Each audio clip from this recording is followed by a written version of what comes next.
The past 6 weeks have been an absolute blast for us Lupin fans as we come to the finale of Lupin Zero, Episode 6, Young Lupin claims the title of Lupin III. This episode started off strong and had other strong parts throughout the episode that I thoroughly enjoyed, while also being a bit of a drag or annoyance depending on what happened. Let's be negative first and move on to the positives, as I want to leave this episode discussion with a high note. My issue with this episode carries over from the last episode, where we are now shown this whole big conflict with little buildup or suspense. Originally, our conflict was that Lupin's future was being decided for him by his dad, his grandfather, or his friend, and really Lupin wanted to live his life by his own rules. We had seen through the episodes how often Lupin faces this problem and continues despite that. Naturally, Lupin slowly learned about himself and discovered what he wanted to achieve, finding the biggest thrills and going against the strongest opponents around. So it's even more aggravating that Lupin's sense of self and wanting to be his own person was then pushed back in favor of creating a plot from thin air with elements that are not fully fleshed out. Yoko doing specific jobs or hanging with specific people never really get fleshed out until now, where we see the reason for why she did this stuff. It's more of an "oh, Yoko is here" moment from episode to episode, instead of Yoko weaving together an underlying issue through her involvement with different crowds of people. And of course, we did get information to continue forward with the new threat, but dear God, does it just information dump you, but then also not give you enough at times either. Why does Gaucho want to cause a revolution in Japan? What would he obtain from it? Nothing besides the thrill of it and being a revolutionary. What is Yoko and Gaucho's relationship prior to the flashback, and is their relationship fleshed out to where we understand them at a personal level and able to connect with? Well, besides Gaucho being a protector and Yoko liking him from it, not much else happens.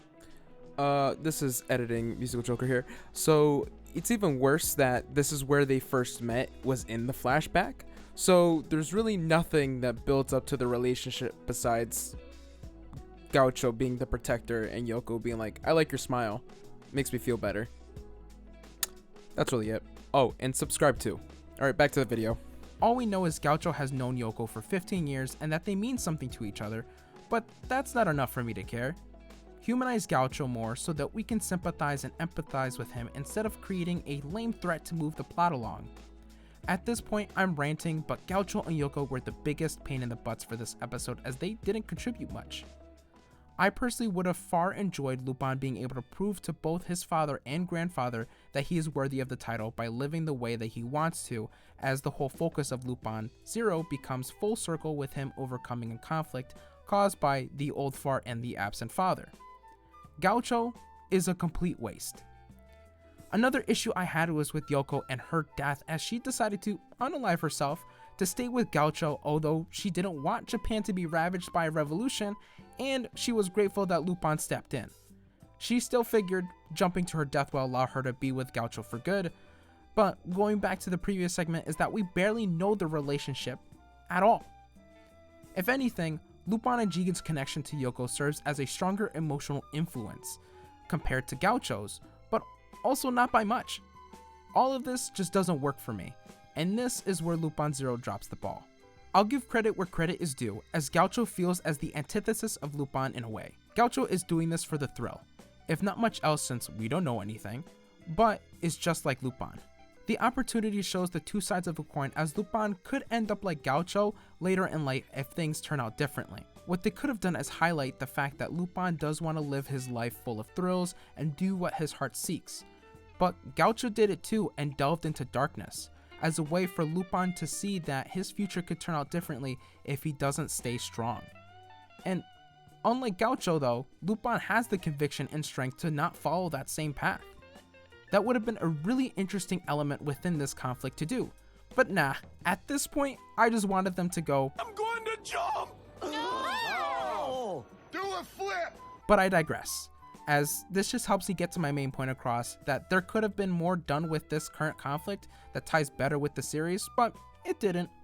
Moving on from being a negative Nancy, positives. This episode has plenty of them. And let me tell you, I was absolutely enjoying myself, as Lupin was being wacky in this episode, as if it was going back to that chaotic nature of the Whiskey Pipeline episode, with Lupin Scooby-Doo chasing his dad around the house. Although not a huge fight, it felt like a son versus his father and a proper moving of the title down, especially since his father gifts Lupin the Walther P38 gun as a farewell gift and to symbolize how Lupin earned the title of Lupin III from his father.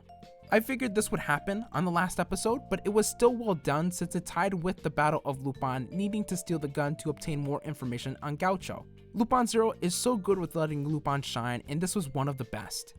Speaking of the best, the other best part is that we get to see Lupin in his Part 1 outfit, and Jigen is also in a swanky new outfit too, which really suits him in his current incarnation.